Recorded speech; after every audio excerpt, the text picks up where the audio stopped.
You knew that this was coming. You had a gut feeling that at a certain point in time, we were going to have to talk about the reactions that carbohydrates undergo. And this is our first video of many that talk about the reactions that these sugars can basically provide us in a laboratory environment so that we can test for them. And there's a couple of things that we can do to these sugars to get some reactivity. Now, first and foremost, you have to look at the functional groups here. The functional groups include a carbonyl group, right? So here we see some type of carbonyl group. It could be in the form of a aldehyde or it could be in the form of a ketone. But bottom line, we have a C double bond O group. So all of those reactions that we studied back in the previous organic course concerning the carbonyl functional group, well, those are kind of fair game, but we're going to make your life much simpler. Instead of going through these tens of hundreds of reactions that carbonyls can seem to undergo, we're only going to focus on a few of them. And we also see an OH group. And this OH group is, of course, an alcohol functional group. So anything that involves an alcohol probably should be fair game as well. Well, we're not going to talk about all the alcohol reactions. We're not going to talk about all the carbonyl reactions. We're going to limit the number of reactions that we are going to discuss.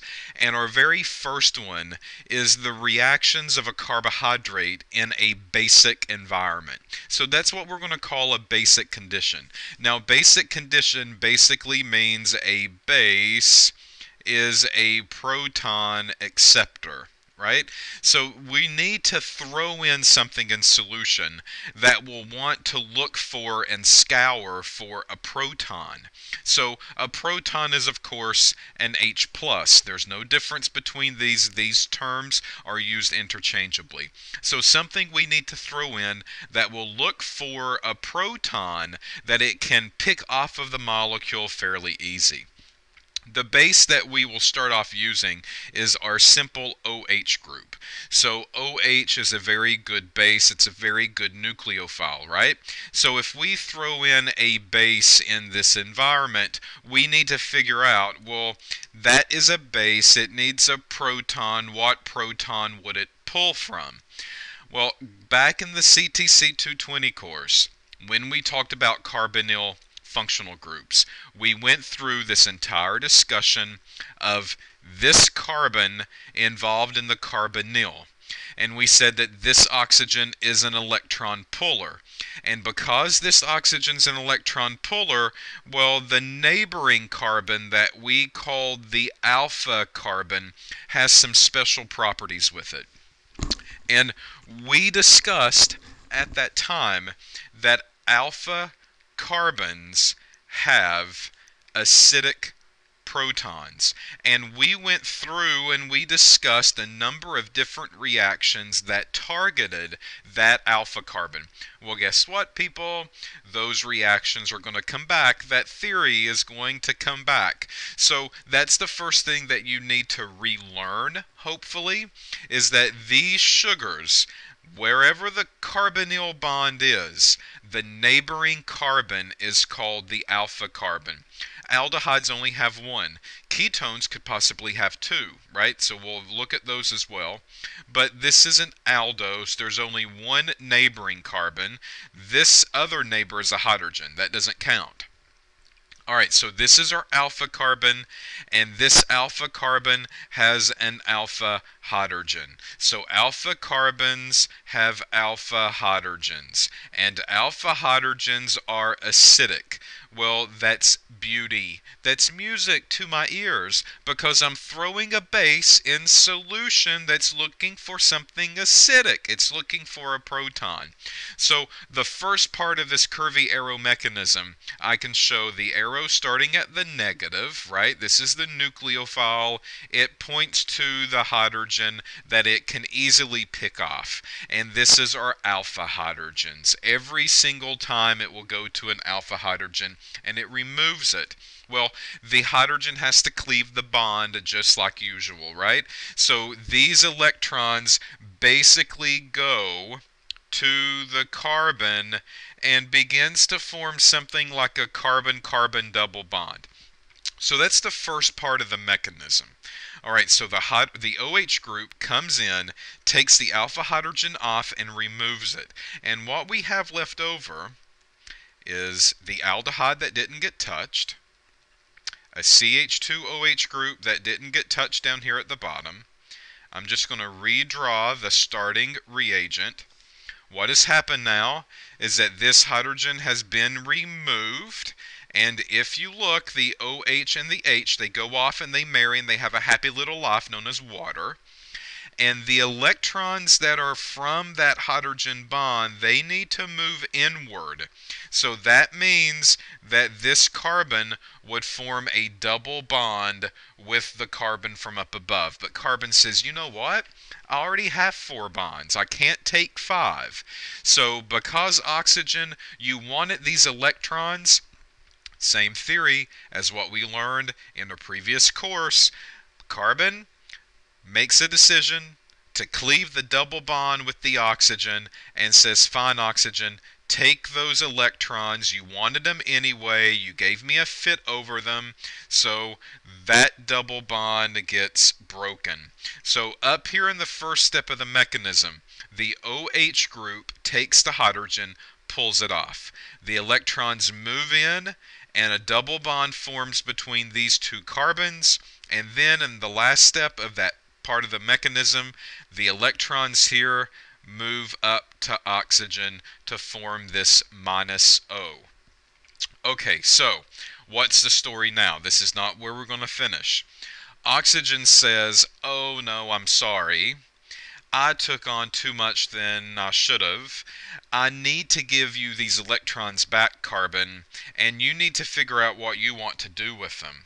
The beauty that happens here is that this double bond, well, this double bond has formed a new functional group.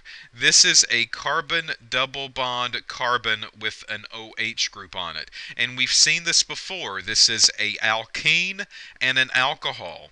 So this is a enol functional group.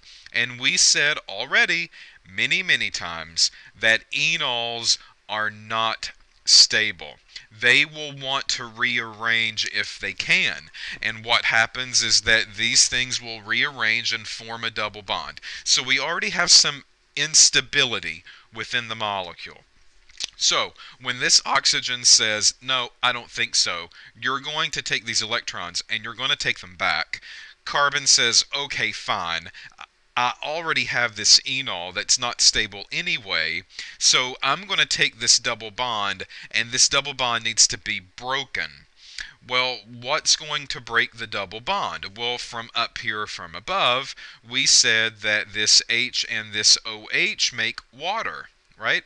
And we said that water is a weak nucleophile. And this weak nucleophile still has a partial negative and a partial positive on it, right? So this gives us the source that we need to break that double bond. So in a basic reaction, what we're trying to say is that the base pulls the hydrogen off. The carbohydrate forms this enol complex that is then unstable. And it will react with the water that it just generated, and it will try to reform the carbohydrate back. And there's 2 choices here that it can undergo.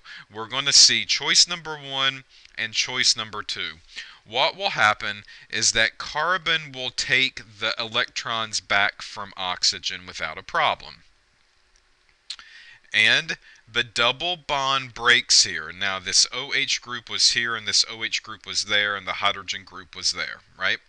Okay, so in option number 1, both of these happen. In option number 1, the double bond here breaks with water and a hydrogen gets added on. And the hydrogen adds back onto the spot of which it came. So we have just regenerated our reagent here. This is our starting product. So the carbohydrate can react with a base A rearrangement happens, but in the end, we basically get back what we started with, right?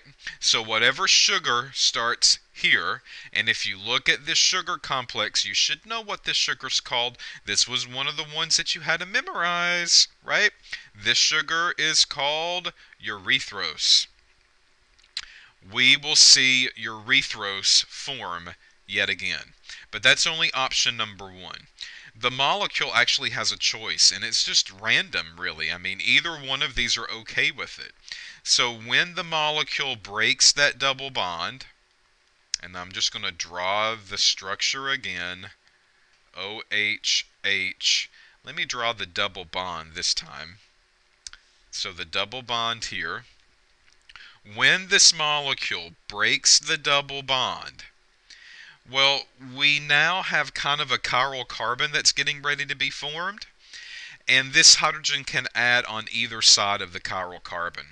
So basically what we can see is that the starting reagent, the sugar that we started with, reforms, or we can see a switch.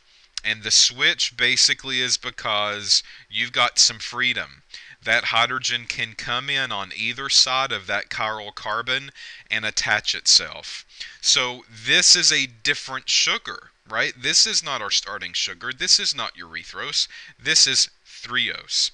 So when these sugars react under basic conditions, the OH group pulls the hydrogen off, and that hydrogen eventually gets added back onto the sugar. The issue here is that the hydrogen can add on just as it was taken off, and you form your starting sugar. Or the hydrogen can come through the back door, and you form the epimer of the sugar. Right? That's the key word that we learned a couple of videos ago. These things are epimers. So the reaction of a monosaccharide in basic solution forms an epimer.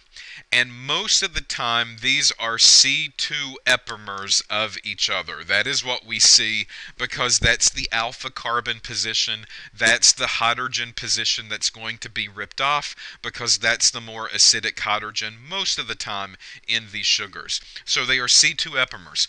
Okay, so because of that, these basic solutions, these reactions, well, we refer to them as Epimer Ization because we are making epimers of these sugar compounds. So that is a term that they go by.